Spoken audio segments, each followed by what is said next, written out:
Sinclair is one of the world's highest-grossing actors. If that name doesn't ring a bell, it's because Sinclair is known professionally as Vin Diesel, Dominic Toretto from the Fast and Furious franchise. But besides being Gary Scott Thompson's leading man, Sinclair was also headlining for another franchise, XXX. That is until 2004, when he refused to return for State of the Union, despite the pay raise. How much money did he miss out on? Let's find out. Starting with, how much money did Vin Diesel turn down and why? Thrill-seeking, rebellious athlete and extreme sportsman, Xander Cage is reluctantly recruited into the American National Security Agency to work undercover and take down Agency 99, a Russian terrorist group that has recently acquired a biochemical weapon known only to the NSA as Silent Night. After struggling to gain roles for the first 10 years of his career, Sinclair had a major breakthrough when director Steven Spielberg took notice of the young actor after watching a film Sinclair had written, directed, produced, and starred in, Multifacial. XXX was the fourth major film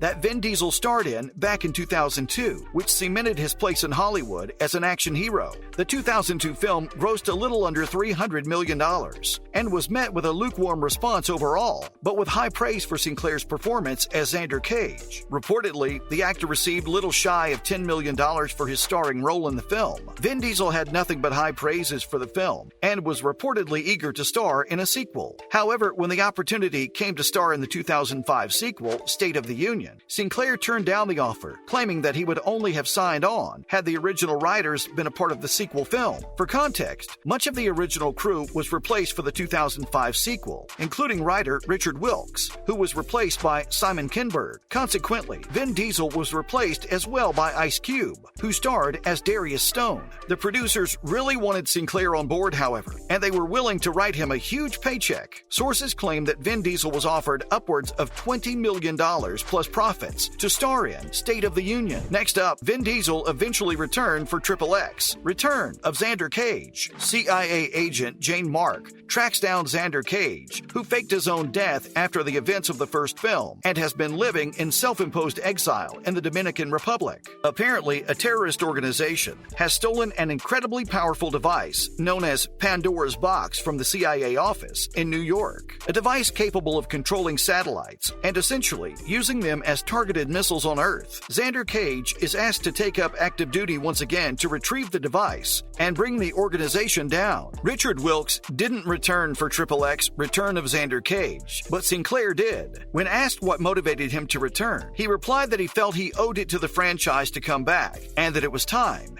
he came back to the archetype superhero roles that he loved so much. The 2017 film met with mixed responses, but grossed over $300 million at the box office. In fact, XXX Return of Xander Cage became the highest-grossing film in the XXX franchise. Additionally, here are some other actors who regretted turning down career-defining roles. First up, Denzel Washington regrets turning down the titular role for Michael Clayton. Michael Clayton was one of the best movies released in 2007, and arguably one of the best movies of all time. The film holds an approval rating of 91% on Rotten Tomatoes, a 7.6 out of 10 rating on IMDb, and an A grade by Entertainment Weekly, and 4 stars by Roger Ebert. The film was subsequently nominated for 7 Academy Awards, including a nomination for George Clooney in the Best Actor category. But in spite of Clooney's phenomenal performance, he actually wasn't the director's original pick for the starring role. Tony Gilroy had already established himself as a prominent writer with smash hits such as The Devil's Advocate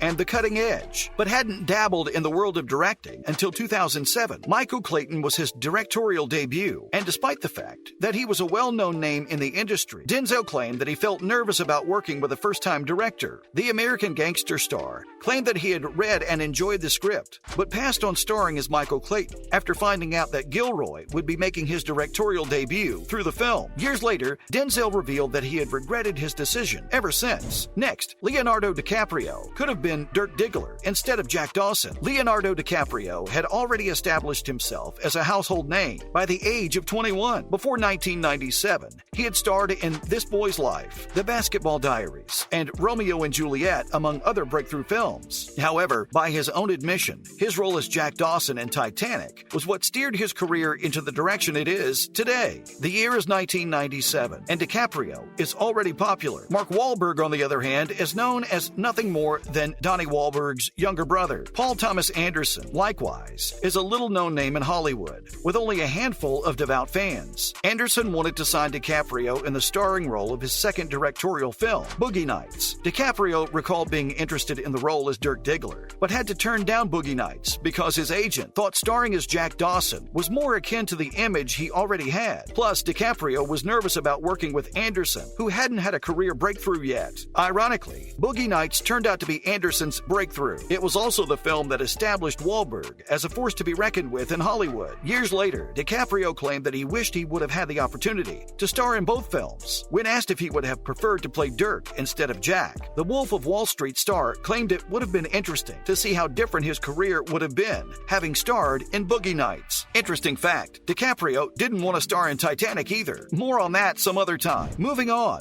Madonna's single biggest regret. Pop icon Madonna has lived her life to the absolute fullest. She's unapologetically herself and has never gone back on a creative decision, even if she's being mocked or jeered at. We honestly thought the cultural icon had no regrets whatsoever. This is why it shocked everyone when the Material Girl singer revealed that she regretted turning down a major role in The Matrix. Jimmy Fallon wanted to know which major movie role the pop icon regretted turning down. Madonna revealed that she had turned down starring roles in The Matrix, Batman Returns, and Showgirls. Of the three, Madonna claimed to turn down a role in The Matrix was probably what stung the worst. She also spoke highly about Batman Returns, but claimed she didn't regret turning down a starring role in the notorious 1995 film Showgirls. While the hung-up musician didn't reveal exactly which role she had turned down, we can safely assume that it was probably the role of Trinity, which later went to Carrie-Anne Moss. Interestingly enough, Janet Jackson, Sandra Bullock, Salma Hayek, and Jada Pinkett Smith were all considered for the role, but it ultimately went to Moss. Oh, and Moss reportedly had to go through a 3-hour-long stunt test before being given the role. What's more, Christina Applegate was one of 7 people considered for the role of Elle Woods. Reese Witherspoon is Elle Woods, and we wouldn't have it any other way. Although it's interesting to note that Witherspoon was one of 7 actresses considered for the starring role in the 2001 cult classic Legally Blonde. Of the other 6, Christina Applegate from Married with Children has always been vocal about her regrets for not pursuing the role when she had the chance. According to Applegate, the 2001 film came shortly after she had wrapped up filming for Married with Children, where her character, Kelly Bundy, had somewhat of a similar backstory and character arc as Robert Lukitic's Elle Woods. Applegate subsequently turned down the role to star in Just Visiting and Soul Good.